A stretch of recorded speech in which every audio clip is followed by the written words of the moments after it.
Imagine standing on Vienna's crumbling walls after 59 days of starvation, watching your garrison reduced from 15,000 defenders to 4,000 walking skeletons who've eaten rats, boiled leather belts for soup, and buried 8,000 civilians who died from hunger and disease. Knowing that Grand Vizier Kara Mustafa Pasha's 80,000 Ottoman soldiers surround you with nowhere to retreat, then seeing signal fires on distant Kahlenberg heights announcing that King Jan III Sobieski of Poland has arrived with a relief force everyone said would never come. September 12, 1683. The 60-year-old Polish king led 27,000 troops, including 3,000 elite winged hussars, whose feathered wings created psychological terror through their whistling roar. At full gallop down the mountain slopes in what became the largest cavalry charge in recorded history, 18,000 horsemen moving at 30 kilometers per hour with kinetic energy equivalent to automobile collisions multiplied by thousands. Here's what makes this mathematically insane. The Ottoman siege force of 80,000 battle-hardened soldiers who had spent 2 months systematically destroying Vienna's walls through mining, explosions that buried defenders alive, and artillery bombardments that fired 24-pound iron balls, were caught in the worst tactical position imaginable. Trapped between the charging cavalry descending from heights and the city they'd been besieging with their backs to the Danube River. The approximately 4-hour infantry engagement exhausted Ottoman formations before the cavalry charge at 4:00 p.m. shattered their lines in 18 minutes of pure kinetic violence, killing approximately 15,000 and sending the rest fleeing in complete panic.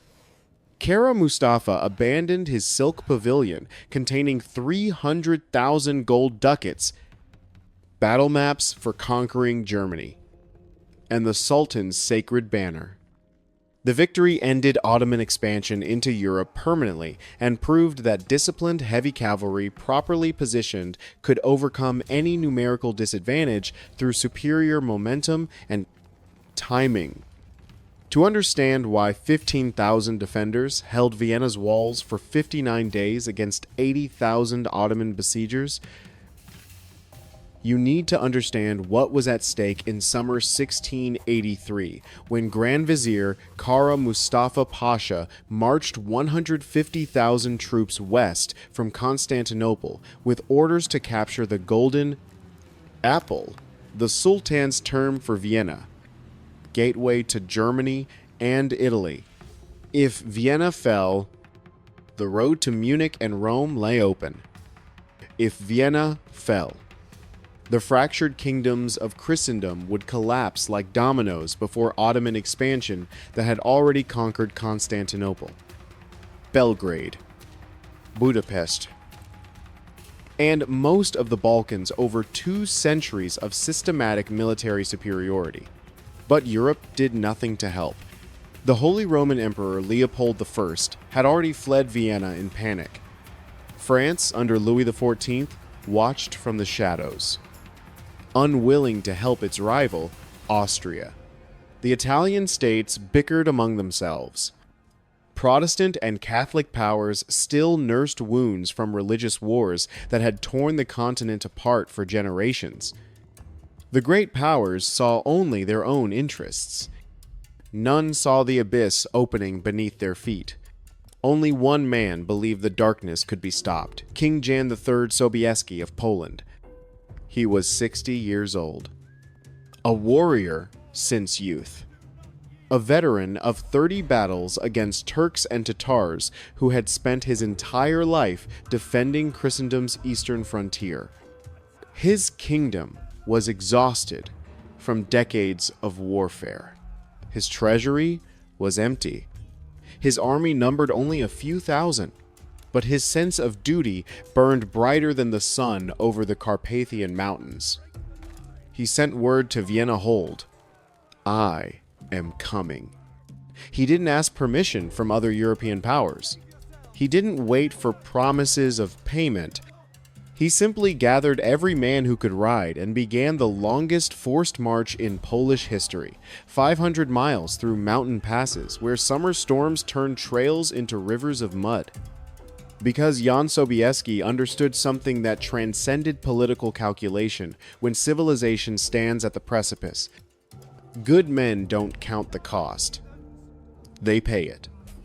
By mid-July 1683, the Ottoman host surrounded Vienna completely. 150,000 troops against 15,000 defenders behind walls built before gunpowder artillery could shatter stone. The garrison was commanded by Count Ernst Rüdiger von Starhemberg, a man of iron will who understood from day one they couldn't win through force, only through endurance. The siege engines began their methodical work immediately.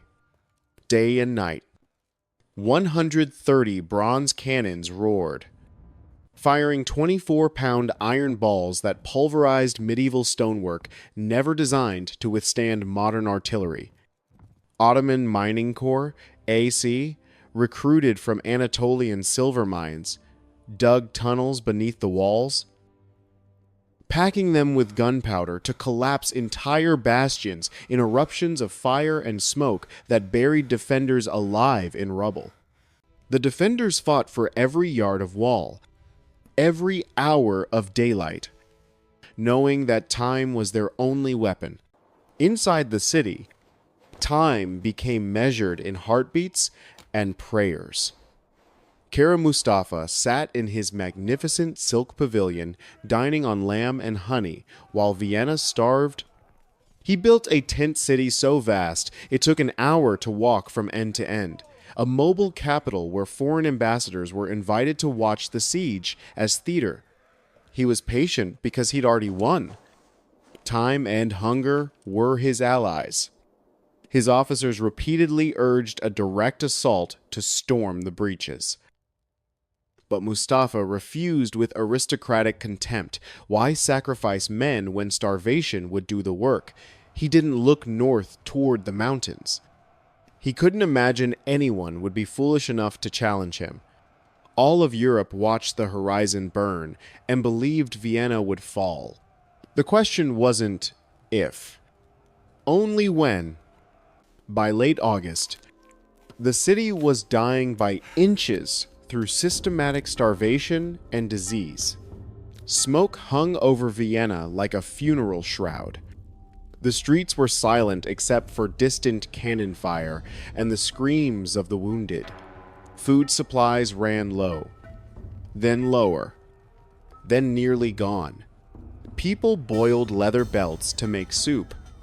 Rats became delicacies fought over in the streets. The very old and very young died first, not from Ottoman steel, but from hunger that turned bodies into walking skeletons. Water ran even lower as wells were contaminated.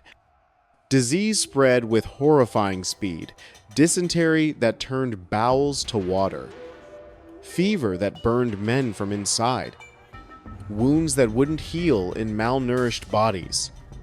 8,000 civilians died during the 59-day siege, more than half the garrison's combat casualties. Yet still, the survivors fought. Civilians dug trenches beside soldiers.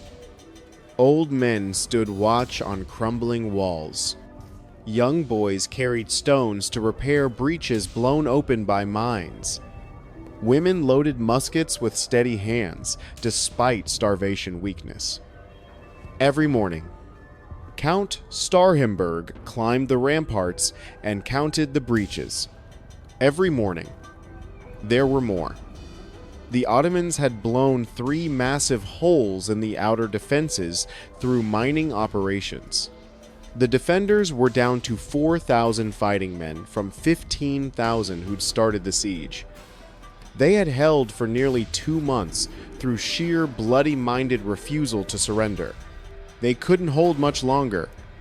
Starhemberg wrote in his journal with shaking hand, "We are living ghosts defending a tomb. Yet we will not yield." On September 8th, a massive mine explosion beneath the Lovell Bastion sent stone blocks 300 meters into the air, opening a breach 40 meters wide. 5,000 Janissaries stormed through, screaming their war cries. For 6 desperate hours,